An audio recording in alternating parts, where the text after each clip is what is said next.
Burada konuştuğumuz hiçbir şey kesinlikle bir yatırım tavsiyesi değildir. Eğer yatırım yapmak istiyorsanız lütfen kendi araştırmanızı kendiniz yapın ve özgür iradenizle karar verin.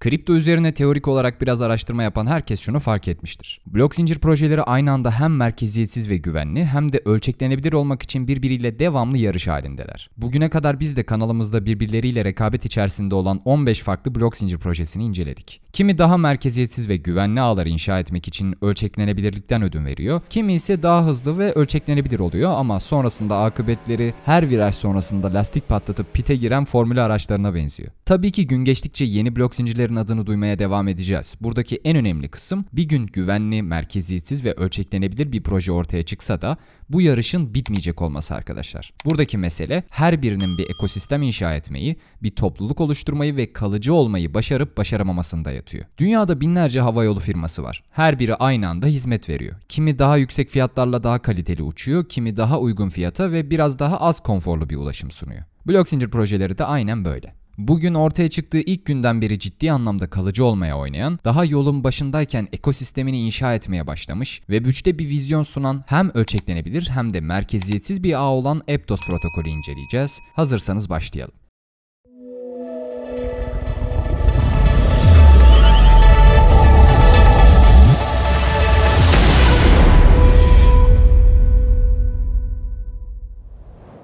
Şimdi Aptos'un tanıtımında geçen ve projenin vizyonunu yansıtan bir bölümü özetleyelim. Blok zincirlerin sanki yeni bir internet altyapısı gibi yükselişiyle geliştiriciler tarafından on binlerce merkeziyetsiz uygulama üretildi. Sık yaşanan kesintiler, maliyetlerin yüksek oluşu, düşük verim ve çeşitli güvenlik endişeleri gibi sebeplerden dolayı blok zincir kullanımı hızlı yaygınlaşmadı. Kitleler halinde benimsenmenin sağlanması için altyapıların güvenilir, ölçeklenebilir ve uygun maliyetli platformlar inşa etmeleri gerekiyor. Aptos blok zinciri de tüm bu zorlukların üstesinden gelmek için tasarlandığını iddia ediyor. Aptos bugün testnetlerde 4200, teoride ise yaklaşık 160.000 TPS'e kadar ulaşan bir blok zincir ağı olarak karşımıza çıkıyor. Ama sadece bununla sınırlı değil. Çünkü sadece ölçeklenebilirliği çözmek için yola çıkmamış. Kendilerinin blok zincirin benimsenmesini ve kullanımını arttıracak doğru adres olduklarını iddia ediyorlar ve birazdan siz de göreceksiniz bugüne kadar imza attıkları her iş bunu destekler nitelikte. Aptos'un 3 yıllık bir geliştirme süreci var arkadaşlar. Biz bu modeli daha önce piyasadaki lider kripto paralardan Avalanche'da gördük. Avalanche'ın inşası da 4 yıl sürmüştü. Bu zamana kadar Avalanche'la ilgili 2 tane video yaptık arkadaşlar. İzlemek isteyenler sağ üstteki kartlardan bu videoları da izleyebilirler.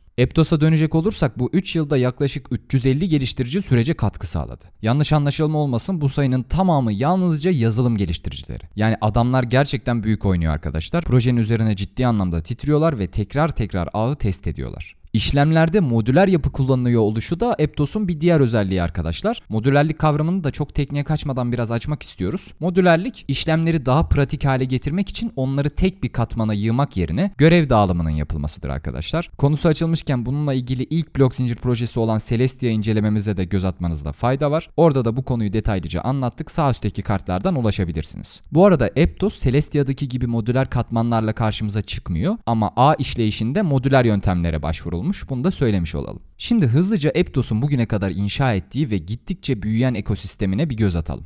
Buradaki uygulamaların büyük kısmı hala gelişme aşamasında. DeFi'den NFT'ye, çapraz zincir platformlarından DAO'lara çok yönlü bir ekosistem inşa ediyorlar. Bu projeler arasında kendi fonlarını toplayan Aptos ekibinin altında gelişen ve halihazırda Solana gibi ağlarda aktifleşmiş projeler de var arkadaşlar. Aptos'un partnerliklerinden bir tanesi gözümüze çarptı ki bu Pontem Network, Polkadot'la birlikte çalışıyor ve Web3 Vakfı tarafından fonlanmış. Tüm bunlar bize Aptos'un gerçekten vizyonuna uygun hareket ettiğini, Web3'ü ağı yayınladık bitti şeklinde değil de tüm enstrümanlarını kullanarak inşa ettiğini görüyoruz. Bu neden önemli arkadaşlar, çünkü bir ağ ne kadar test edilirse, sınırlarını ne kadar zorlarsa o kadar güvenli ve kullanışlıdır. Aptos daha baştan kullanılan bir ağ ve bir topluluk oluşturmayı hedeflemiş. Örneğin günümüzde bilinen blok zincir platformlarından Mina hala bir tane bile uygulama geliştirebilmiş değil. Ya da Solana ve Avalanche örnek verelim. Onlar geliştirme ve test aşamasındayken bu kadar çeşitli uygulamalar mevcut muydu? Şimdi gelin tüm bu gelişmelerin arkasındaki Aptos'un takımına bir göz atalım.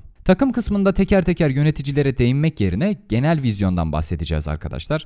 Son birkaç projedir blok zincir platformlarının başarılı takımları gözümüze çarpıyor. Örneğin Celestia, Lens Protocol ya da Cosmos ekosisteminde takımların çok başarılı profesyonellerden meydana geldiğine tanık olduk. Artık günümüzde blok zincir projeleri popülerliğiyle, sunduğu imkanlarla ve yüksek teknoloji sınıfında olmasıyla Başarılı iş insanlarını ve geliştiricileri çekmeyi başarıyor. Aptos protokolün takımında da buna şahit olacağız. Keza Aptos Labs'in LinkedIn profiline baktığımızda Amerika'da 61 çalışanı olan bir şirket gözüküyor ve LinkedIn'de 3806 takipçileri var. Web3 yazılımcılarından algoritma ve blok zincir konusunda uzman geliştiricilere, stratejik danışmanlardan pazarlama personellerine kadar oldukça geniş ve kurumsal bir kadroya sahipler. Bugüne kadar incelediğimiz blok zincir projeleri arasında en kurumsal ve şirketleşmiş yapı Aptos Labs olabilir arkadaşlar.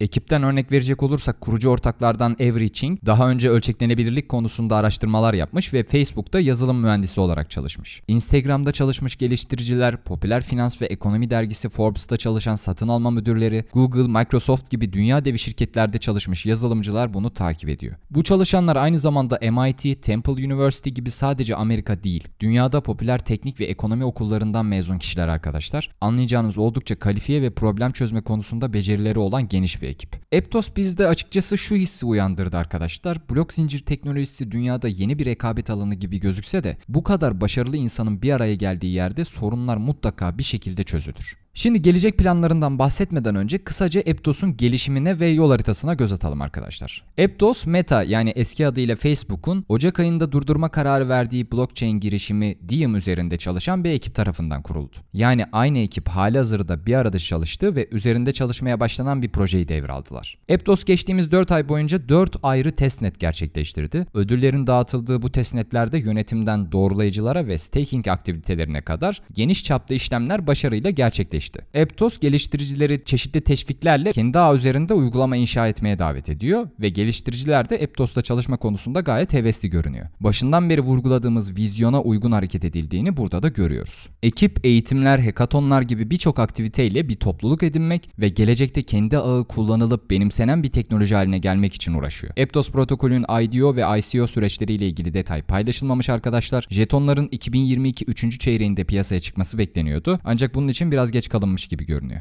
Aptos'un en güçlü olduğu alanlardan birine geldik arkadaşlar, yatırımcılar. Aptos, Facebook'la ilişkili geçmişi, deneyimli ve saygın kurucular, benzeri olmayan mimarisi gibi sebeplerden dolayı dikkatleri üzerine çekerek 2 turda yaklaşık 350 milyon dolar yatırım aldı arkadaşlar. Fonlayan firmalar arasında Multicoin Capital, Coinbase Ventures, FTX Ventures gibi sermaye devleriyle birlikte toplam 28 yatırımcı var. FTX'in daha önce Solana'yı desteklediğini biliyoruz ve bugün Solana nerelere geldi hepinizin malumu. Ayrıca toplanan fonlara bakacak olursak bu öyle bir para ki böyle bir sermaye ile istediğiniz geliştirmeleri yapabilir, istediğiniz geliştiricileri sizde çalışması için ikna edebilirsiniz. Kripto projelerinde topluluk edinmek çok önemli arkadaşlar. Bunun da yolu sosyal medyadan geçiyor. Şimdi projenin sosyal medya tarafına hızlıca bir göz atalım. Kurucuların prestiji ve deneyimleri yeni geliştiricileri de cezbetmiş olacak ki Discord kanallarında halihazırda yaklaşık 8.000'i geliştirici olan 90.000'den fazla üyesi var ve protokol 20.000'den fazla düğüm tarafından destekleniyor. Twitter'da 118.000 takipçileri bulunuyor. Ekip tüm gelişmeleri detaylıca Medium'da makaleler halinde yayınlamış. Tüm bu kaynaklara erişebileceğiniz linkleri de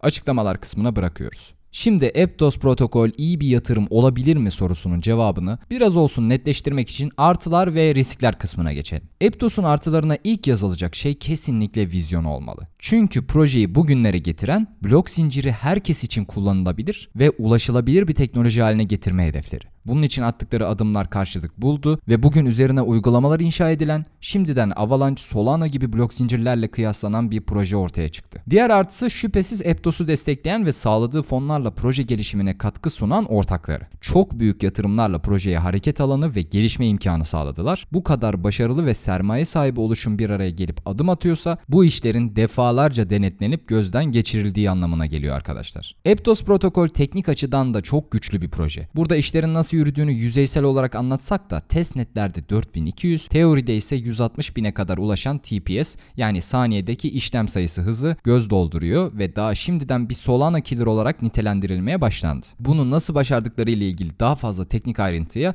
açıklamalar kısmındaki kaynaklardan ulaşabilirsiniz. Burada ayrıca Aptos, Solana, Phantom ve Avalanche'ın performansının kıyaslandığı keyifli bir içeriğe de ulaşacaksınız. Açıklamalar kısmına bakmayı ihmal etmeyin o yüzden. Yalnızca fonlayan ortaklar değil, teknik destekçi ortaklar da masada arkadaşlar. Google Cloud'la yapılan işbirliğine göre 15 dakika gibi kısa sürelerde Google Cloud hesabınızdan bir Aptos düğümü çalıştırabileceksiniz ve bu da merkeziyetsiz oluşuna katkı sağlama anlamında gerçekten çok önemli. Geldik riskler kısmına arkadaşlar. Blok zincirler ve kripto piyasası tekelleşmiş bir yer değil. Piyasada lider projeler olsa da birçok insan farklı ekosistemleri kullanmaya alışmış durumda. Örneğin Avalanche'in güçlü bir topluluğu var. Solana bugün en hızlı işlem yapan blok zincir ve Ethereum hala en büyük ikinci kripto para konumunda. Durum böyle olunca piyasadan bağımsız, diğer ağlarla bağlantı kurmayan ve kendi başına bir ekosistem olan projeler inşa etmek çok zor. Aptos'ta EVM kullanımı ile ilgili herhangi bir teknik detaya rastlamadık. Çeşitli köprüler inşa edilse de diğer ağlarda biriken parayı ekosisteme taşımak için ne gibi çözümler üretilecek bunu bekleyip görmek lazım. Kripto paralarda jeton ekonomisi projelerin bel kemiğidir arkadaşlar. Mükemmel bir proje kötü kurgulanmış jeton ekonomisiyle çöpe dönüşebilir. Dolayısıyla Aptos'un jeton ekonomisi, vesting gibi detayları belirleyip paylaşması gerekiyor ki biz de gereken yorumu yatırımcı olarak yapabilelim. Kripto Türkiye olarak teorideki başarıları ölçüt olarak almıyoruz. Aptos'un gerçekten kullanılmaya başlanması ve o zamanki performansını görmek, vaat edilenin sahada karşılık bulup bulmadığını anlamak için çok gerekli. Aptos bir takım belirsizliklere rağmen çok hızlı büyüyor. Bir blok zincir projesinin çeşitli yönleriyle test edilerek büyümesi, oturaklı bir ekosistem inşa etmek için gayet mantıklı hareket. Ayrıca çıkış vizyonlarıyla sadece bir blok zincir projesi inşa etmek yerine geleceğin teknolojisini inşa etme söylemi, kullanıcılarda çoktan bir karşılık bulmuş durumda. Uzun vadede bu ivmenin aynı şekilde devam edip etmeyeceğini ise bekleyip göreceğiz. Videonun sonuna geldik arkadaşlar. Videoyu beğenmeyi, kanala abone olmayı ve bildirimleri aktif hale getirmeyi unutmayın. Ayrıca hem video ile ilgili hem de genel olarak kripto ile ilgili soru ve düşüncelerinizi Telegram hesabımızdan da bizlere iletebilirsiniz. Onlar da şu anda hem ekranda çıkıyor hem de açıklamalar kısmında tüm sosyal medya hesaplarımız mevcut. Bir sonraki videoda görüşmek üzere. Şimdilik hoşça kalın.